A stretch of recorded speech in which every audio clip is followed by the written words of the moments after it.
नमस्कार साथियों, स्वागत है आपका अपने YouTube channel exam solutions hub पर। आज हम बात कर रहे हैं NCERT history class 6 chapter number 2 आखेटक खाद्य संग्रह से भोजन तक के बारे में। इस वीडियो में हम इस चैप्टर को विस्तार से पढ़ेंगे और समझेंगे कि यह चैप्टर हमें क्या समझाना चाहता है। तो चलिए वीडियो को शुरू करते हैं। सबसे पहले इस चैप्टर में बताया गया कि आरंभिक मानव कौन थे और वे इधर उधर क्यों घूमा करते थे। तो चलिए देखते हैं कि आरंभिक मानव हम किन्हें कहते थे।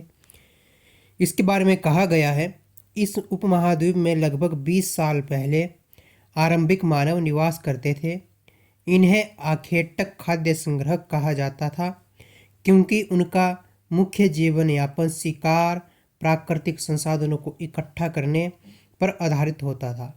वे जंगली जानवरों का शिकार, मछलियों और चिड़ियों को पकड़ते और फल, जड़ें, बीज, पौधों की पत्तियों और अंडों को इकट्ठा करते थे।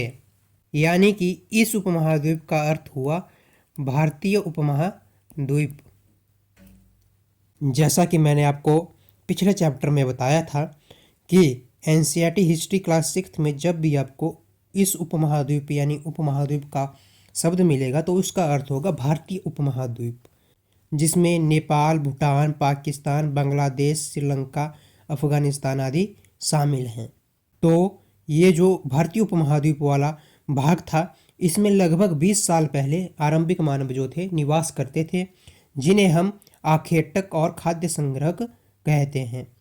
क्योंकि उनका मुख्य जीवन यापन का जो तरीका होता था वो होता था शिकार करना और जो प्राकृतिक संसाधन होते थे उनको इकट्ठा करना। जैसे कि वो जानवरों का शिकार करते थे, मछलियों को पकड़ते थे और फल, जड़ें और बीजों और जो पौधों की पत्तियां होती थी उनको वे इकट्ठा करते थे। आगे बात की गई है कि उनके घूमने के क्या कारण थे। तो आरंभिक जो मानव थे वे एक जगह पर स्थायी रूप से नहीं रहते थे। उनके घूमने के पीछे जो है बहुत सारे कारण होते थे। जैसे कि वे भोजन की तलाश में इधर उधर जाया करते थे। जब किसी स्थान पर जो उपलब्ध भोजन होता था वो समाप्त हो जाता था तो वह नए भोजन के स्रोतों की खोज करने के लिए एक स्थान से दूसरे स्थान पर चले जाते थे।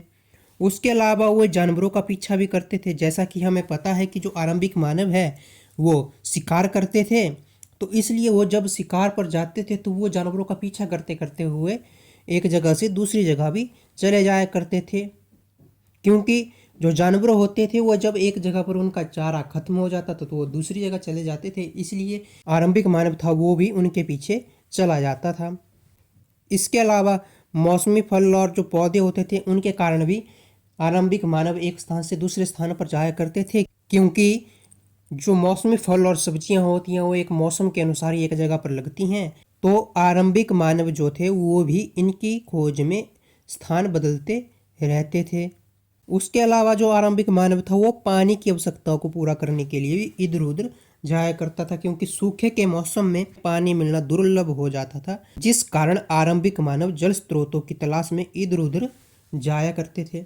ये मुख्य कारण थे जिस कारण आरंभिक मानव एक जगह से दूसरी जगह जाया करते थे। आगे चैप्टर में बताया गया है कि आरंभिक मानव के बारे में जानकारी कैसे मिलती है, यानी जो आरंभिक मानव थे उनके बारे में हमें पता कैसे लगता है।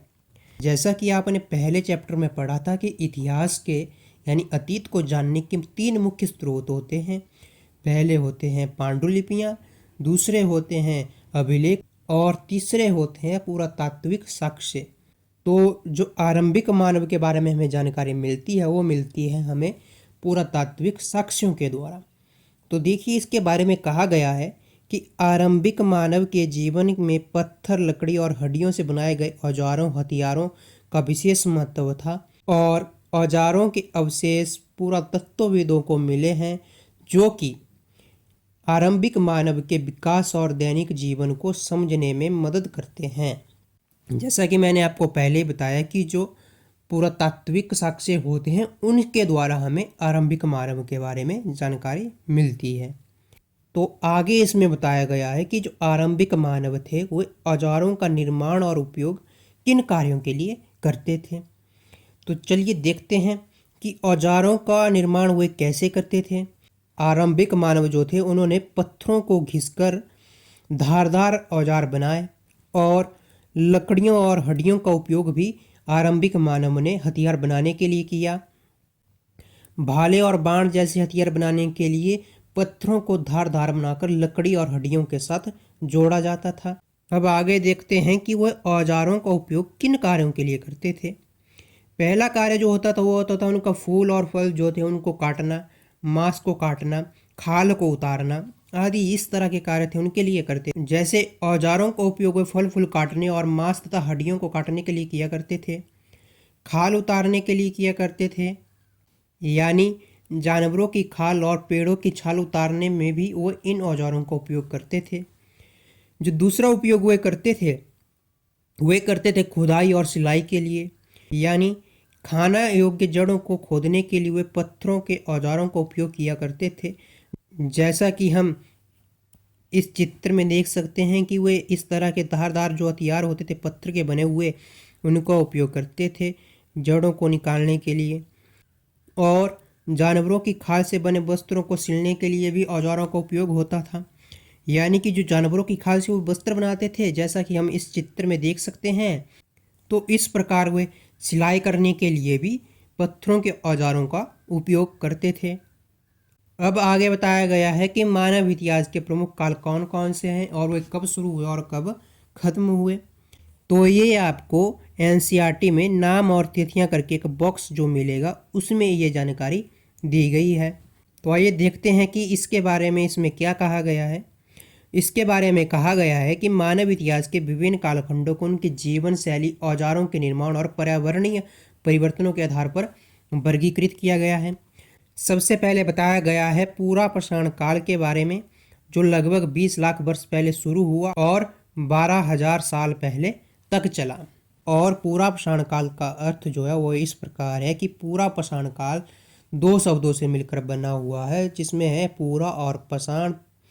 पूरा का अर्थ होता है प्राचीन और पाषाण का अर्थ होता है पत्थर, यानी प्राचीन पत्थरों का काल। इस प्रकार जो है इस काल का नाम जो है पत्थरों के औजारों के महत्व को दर्शाता है। आगे इसकी समय अवधि के बारे में बात की गई है। जैसा कि मैंने आपको पहले कहा कि यह लगभग 20 लाख साल पहले शुरू हुआ और 12,000 साल पहले समाप्त हो गया। मानव इतिहास का लगभग 99% जो भाग है वो इसी काल में घटित हुआ, यानी पूरा पाषाण काल में ही घटित हुआ है। पूरा पाषाण काल को भी आगे 3 भागों में विभाजित किया गया है। सबसे पहला है आरंभिक पूरा पाषाण काल, फिर मध्य पूरा पाषाण काल और उसके बाद उत्तर पूरा पाषाण काल। इसके बाद जो दूसरा काल है वो है मध्य पाषाण काल, जो 12,000 साल पहले आरंभ हुआ और 10,000 साल पहले समाप्त हो गया। मध्य पाषाण काल में पर्यावरणीय परिवर्तन हुए। इस काल में जो है वातावरण में बदलाव आने लगे और जलवायु में सुधार हुआ और वनस्पति का विकास हुआ। और इस काल के औजारों के बारे में कहा गया है कि वे छोटे और बारीक होते थे, जिन्हें माइक्रोलिथ कहा जाता है, यानी लघु पाषाण कहते थे। इस काल में हड्डी और लकड़ी से बने हांसिये और आरी जैसे दिखने वाले औजारों के प्रमाण भी मिले हैं।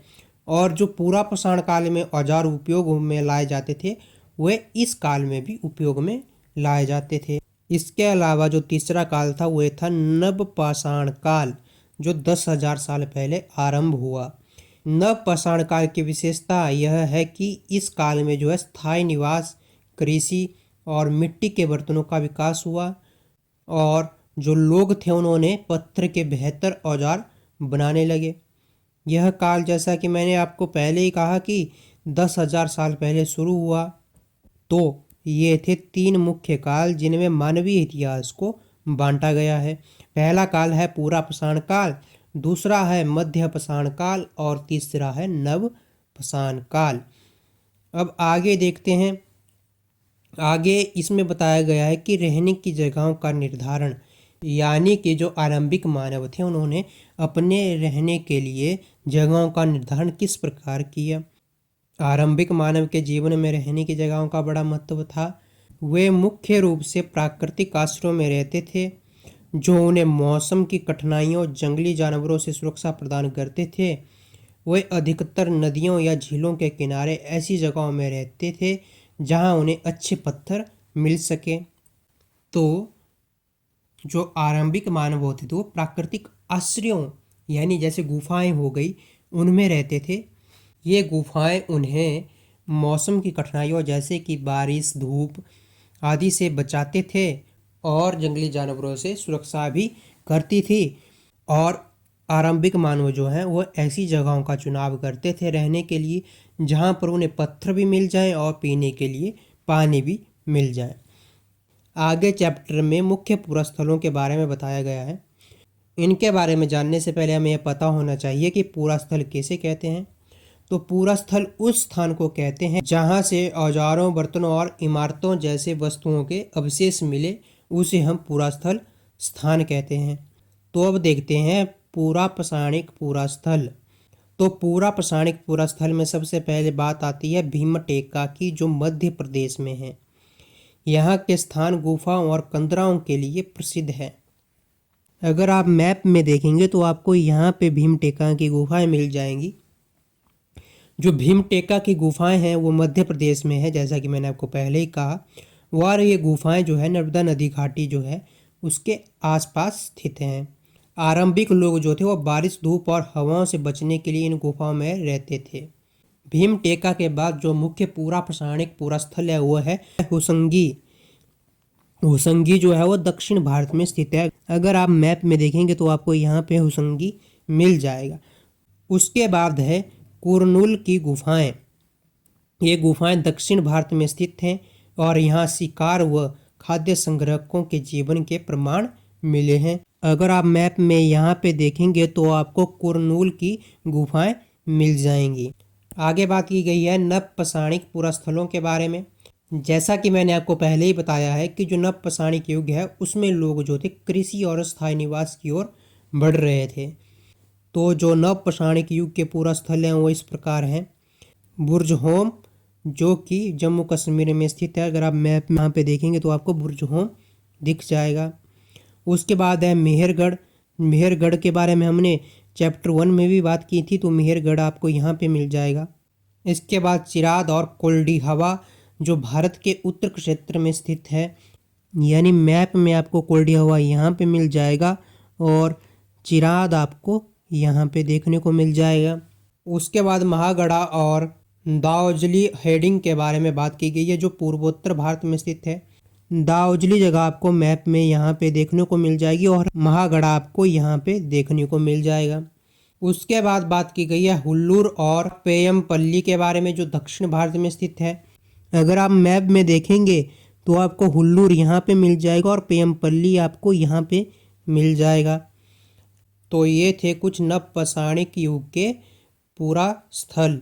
आगे बात की गई है महापाषाणिक युग के पूरा स्थलों के बारे में। जो महापाषाणिक काल था वह बड़े पत्थरों यानी मेगालिथ से बनी संरचनाओं के लिए जाना जाता है। इस काल के जो कुछ महत्वपूर्ण पूरा स्थल हैं वो इस प्रकार हैं।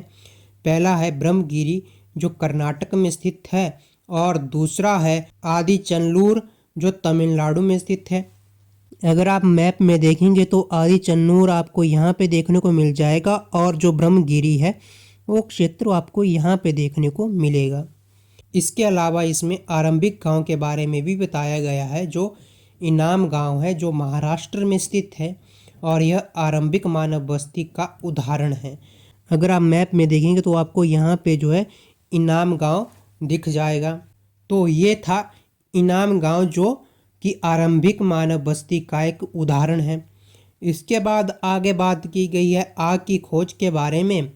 आग की खोज आरंभिक मानव के जीवन के लिए एक महत्वपूर्ण मोड़ था। यह खोज न केवल उनके दैनिक जीवन को सुरक्षित और सुविधाजनक बनाने में सहायक थी बल्कि उनकी प्रगति और विकास का प्रतीक भी है। यानी आग की खोज जो है वो आरंभिक मानव के जीवन में एक महत्वपूर्ण भूमिका निभाती है। आग की खोज ने न केवल आरंभिक मानव के जीवन को सुविधाजनक और सुरक्षित बनाया बल्कि उनकी जो प्रगति थी और विकास थी उसका भी वो एक प्रतीक है। आग की खोज के प्रमाण हमें कहाँ पे मिलते हैं? आग की खोज के प्रमाण हमें कुन्नूर गुफाएं जो आंध्र प्रदेश में स्थित है वहाँ से मिलते हैं। यहाँ पे जो खोज की गई है उसमें हमें राख के अवशेष मिले हैं जो यह दर्शाते हैं कि आरंभिक मानव ने आग को जलाना सीख लिया था। अब आगे जानते हैं कि आग के क्या उपयोग रहते होंगे आरंभिक मानव के लिए। आग के उपयोग आरंभिक मानव के लिए रहते होंगे, पहला जो ये उपयोग है वो रहता होगा प्रकाश के लिए। रात के समय अंधकार को दूर करने के लिए, अपने कीटाणु को रोशन करने के लिए वे आग का उपयोग किया करते थे। दूसरा जो उनके लिए आग का उपयोग रहता था वह रहता था भोजन पकाने के लिए। मांस और अन्य खाद्य पदार्थों को भूनने के लिए आग का इस्तेमाल किया जाता था। यह भोजन को स्वादिष्ट और पचाने में आसान बनाता था, यानी जब वे भोजन को पका लेते थे तो उन्हें उसे पचाने में आसानी होती थी और वह स्वादिष्ट भी हो जाता था। उसके बाद जो उपयोग उनके लिए आग का रहता था वह रहता था सुरक्षा के लिए। आग खतरनाक जानवरों को डराने और दूर भगाने के लिए भी प्रभावी होती थी। यह मानव को सुरक्षित वातावरण प्रदान करने में मदद करती थी। तो इस प्रकार आरंभिक मानव के लिए यह आग के उपयोग रहे होंगे। इसके बाद आगे बात की गई है बदलती हुई जलवायु के बारे में। लगभग 1200 वर्ष पूर्व दुनिया की जलवायु में बहुत बड़े बदलाव आए और गर्मी बढ़ने लगी। जैसा कि हमने पहले ही पढ़ा है कि जो मध्य पाषाण युग था उस जलवायु में परिवर्तन होने शुरू हो गए थे। तो मध्य पाषाण युग के बाद जो है जलवायु में परिवर्तन हुए और गर्मी बढ़ने लगी, जिससे जलवायु में परिवर्तन हुआ और कुछ प्रभाव जो पड़े वो इस प्रकार हैं कि तापमान में वृद्धि हुई, बर्फ़ जो थी वो पिघलने लगी, जिससे नई नदियाँ और झीलें बनी और यह परिवर्तन घास के मैदान बनने का एक कारण बना। जैसे ही बर्फ़ पिघली और उनसे नई नदियाँ और झीलें बनी तो उस कारण जो सूखे क्षेत्र थे वहाँ पर पानी पहुँचा और जिससे घास के मैदान बने। फिर घास के मैदान बने तो घास के मैदान बनने से जो थे हिरन, बारहसिंगा, भेड़, बकरी और गाय जैसे घास खाने वाले जानवरों की संख्या भी बढ़ गई। फिर आगे बताया गया है कि इन जानवरों ने शिकारियों को उनके व्यवहार, खाने पीने की आदतों और प्रजनन चक्र को समझने की प्रेरणा दी। इस काल में मछली भी भोजन का एक महत्वपूर्ण स्रोत बन गई। यानी कि जब इन जानवरों की संख्या बढ़ी तो जो शिकारी थे वे इनके खाने पीने की आदतों, व्यवहार और प्रजनन चक्र को समझने लगे। और जैसे ही इस काल में नदियाँ और नई झीलें बनी तो जो मछलियाँ थी उनकी भी संख्या बढ़ी, जिस कारण मछलियाँ जो थी वो भोजन का एक महत्वपूर्ण स्रोत बन गई। आगे बात की गई है खेती और पशुपालन की शुरुआत। इसके बारे में कहा गया है कि पहले गेहूं, जौ और धान जैसे अनाज प्राकृतिक रूप से उगने लगे। धीरे धीरे करके लोगों खुद से अनाज पैदा करना सीख लिया, इस प्रकार वे कृषक बने। यानी कि पहले गेहूं, जौ, धान जैसी जो फसलें थी वे प्राकृतिक रूप से उगी। उसके बाद लोगों ने यह समझा कि ये कैसे उगते हैं और वे खुद से अनाज पैदा करने लगे, जिस प्रकार वे कृषक बने। उसके बाद लोग अपने घरों के आसपास चारा रखकर जानवरों को आकर्षित कर उन्हें पालतू बनाया। सबसे पहले कुत्ते के जंगली पूर्वजों को पालतू बनाया गया। धीरे धीरे भेड़, बकरी, गाय और सूअरों को भी पालतू बनाया गया। इस तरह धीरे धीरे पशुपालक भी बन गए। आगे बताया गया है कि जो लोगों द्वारा पौधे उगाने यानी फसलों को उगाने और जानवरों की देखभाल यानी पशुपालन करने की जो क्रिया थी उसे बसने की प्रक्रिया का नाम दिया गया। अपनाए गए पौधे तथा जानवर जंगली पौधों तथा जानवरों से भिन्न होते थे, अर्थात जिन पौधों को आरंभिक मानव ने उगाया वे जंगली पौधों से अलग होते थे और इस प्रकार जिन जानवरों को मानव ने पालतू बनाया वे जंगली जानवरों से अलग होते थे, यानी उनका व्यवहार, रूप, खाने की आदतें जंगली जानवरों से भिन्न होती थी। आगे बात की गई है एक नवीन जीवन शैली के बारे में। यानी जब लोगों ने पौधे उगाना शुरू कर दिया तब उनकी देखभाल के लिए उन्हें एक ही जगह पर लंबे समय के लिए रहना पड़ता था। कटाई के बाद अनाज को भोजन और बीजों के रूप में बचाने रखने के लिए लोगों ने मिट्टी के बड़े बड़े बर्तन बनाए, टोकरियां बुनी या फिर जमीन में गड्ढा खोदा। अर्थात जो आरंभिक मानव था जब उसने फसल उगाना शुरू किया तो एक नई जीवन शैली अपनाई। जैसे कि वह पहले इधर उधर घुमा करते थे, फसल उगाने के कारण वह एक जगह पर रहने लगे और कटाई के बाद अनाज को बीज और भोजन के रूप में सुरक्षित रखने के लिए लोगों ने मिट्टी के बड़े बड़े बर्तन बनाए। अब देखते हैं कि अनाज का उस समय वह उपयोग क्या करते थे।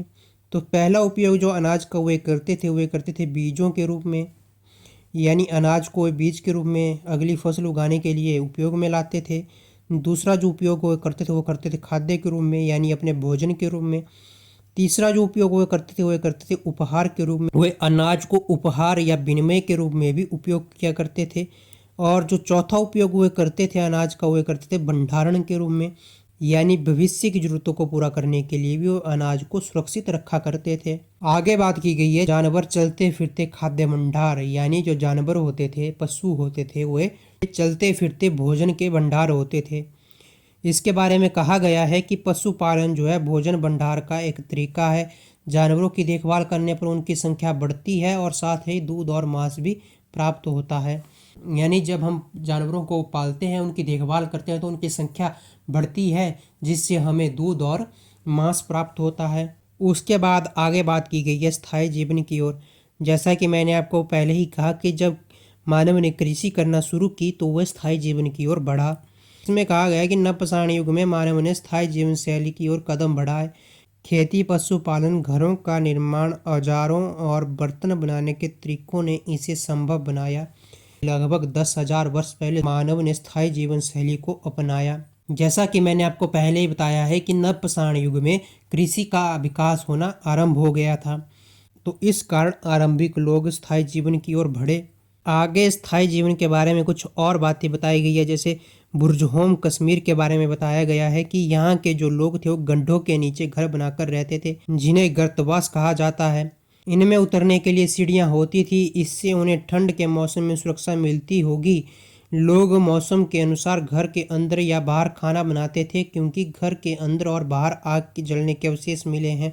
अर्थात बुर्जहोम कश्मीर, अगर आप मैप में देखें तो ये वाला क्षेत्र, इस क्षेत्र के जो लोग थे वो गड्ढों के नीचे अपने घर को बनाते थे, जिसे हम गर्तवास कहते हैं। इन घरों में उतरने के लिए वे सीढ़ियाँ भी बनाते थे। वे अपने घरों को गड्ढों के नीचे इसलिए बनाते होंगे ताकि उन्हें ठंड के मौसम में सुरक्षा मिल सके।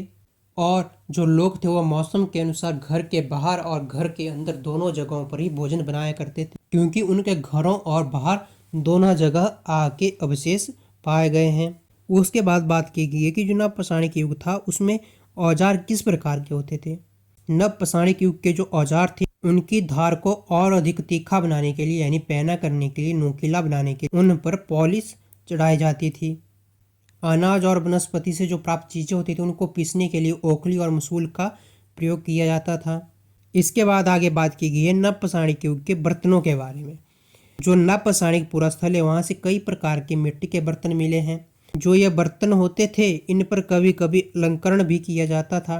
इस युग में बर्तनों का उपयोग चीज़ों को रखने के लिए, खाना बनाने के लिए किया जाता था। और इस युग में चावल, गेहूं और दलहन जैसे जो अनाज होते थे वो महत्वपूर्ण हो गए थे। और इस युग तक आते आते लोगों ने कपड़े बुनना भी शुरू कर दिया था। ये जो सारे परिवर्तन हुए, ये सभी परिवर्तन एक जगह एक साथ नहीं आए होंगे, बल्कि धीरे धीरे ये परिवर्तन हुए होंगे। इसके बाद आगे बात की गई है मेहरगढ़ में जीवन और मृत्यु के बारे में। जैसा कि मैंने आपको पहले बताया है कि मेहरगढ़ वर्तमान पाकिस्तान में मौजूद एक महत्वपूर्ण नवपाषाणिक युग का पूरा स्थल है। तो इसके स्थान की बात करते हैं। जैसा कि मैंने आपको कहा कि यह वर्तमान पाकिस्तान में स्थित है, जो बोनल दर्रे के पास स्थित है और ईरान जाने वाले रास्ते पर है। यह एक हरा भरा समतल क्षेत्र था। अब बात करते हैं कि मेहरगढ़ में कृषि और पशुपालन किस प्रकार का था। यहाँ सबसे पहले जौ और गेहूँ उगाना सीखा गया। भेड़ और बकरी पालने की शुरुआत भी यहीं पर हुई, यानी कि सबसे पहले गेहूँ और जौ जो है वो मेहरगढ़ में ही उगाए गए, और भेड़ और बकरी को सबसे पहले पालतू भी मेहरगढ़ में ही बनाया गया। बात करते हैं कि घर किस प्रकार के होते थे। मेहरगढ़ में चौकोर और आयताकार घरों के अवशेष मिले, यानी मेहरगढ़ में जो घर होते थे उनका आकार चौकोर या आयताकार होता था। आगे बात की गई है कब्रों और धार्मिक आस्थाओं के बारे में। मेहरगढ़ के लोगों का मानना था कि मृत्यु के बाद भी जीवन होता है, और कब्रों में वे मृतक के साथ सामान भी रखते थे। ऐसी एक कब्र मिली है जिसमें मृतक के साथ बकरीद बनाई गई थी। इसके बाद चैप्टर में कुछ महत्वपूर्ण तिथियां बताई गई हैं जो इस प्रकार हैं। मध्य पाषाण युग का आरंभ 12,000 वर्ष पहले शुरू हुआ और ये 10,000 वर्ष पहले समाप्त हो गया। उसके बाद बात की गई है बसने की प्रक्रिया का आरंभ लगभग 12,000 वर्ष पूर्व हुआ, यानी कि जो बसने की प्रक्रिया है उसका आरंभ मध्य पाषाण युग में हुआ। उसके बाद नवपाषाण युग का आरंभ बताया गया है, जो कि लगभग 10,000 वर्ष पूर्व शुरू हुआ। उसके बाद मेहरगढ़ की बस्ती का आरंभ बताया गया है कि मेहरगढ़ में बस्तियों का आरंभ लगभग 8,000 वर्ष पूर्व हुआ। अब आगे इसके निष्कर्ष के बारे में बात करते हैं। आखेटक खाद्य संग्रह से लेकर कृषि और स्थायी जीवन की ओर मानव विकास का एक महत्वपूर्ण बदलाव था। पुरापाषाण काल से नवपाषाण काल तक मानव ने शिकार और खाद्य संग्रह से लेकर कृषि, पशुपालन और स्थायी बस्तियों की ओर अपना कदम बढ़ाया। इन परिवर्तनों ने आरंभिक मानव के जीवन को सुरक्षित और व्यवस्थित बनाया, साथ ही आरंभिक मानव की सामाजिक सांस्कृतिक प्रगति को भी प्रभावित किया। आग की खोज, औजारों का निर्माण और घरों का निर्माण जैसी खोजें मानव जीवन को आसान और सुरक्षित बनाने में सहायक सिद्ध हुईं, और साथ ही अनाज और पशुपालन के माध्यम से भोजन के भंडार में वृद्धि हुई, जिससे आरंभिक मानव के जीवन में स्थिरता आई और जीवन शैली को एक नई दिशा मिली। इस प्रकार यह मानवता के लिए एक नए युग की शुरुआत थी, जिससे उन्होंने अपनी ज़रूरतों के मुताबिक परिवर्तन को अपनाया और अपने जीवन को सुधारने के लिए नए तरीकों की खोज की। तो इस वीडियो में इतना ही।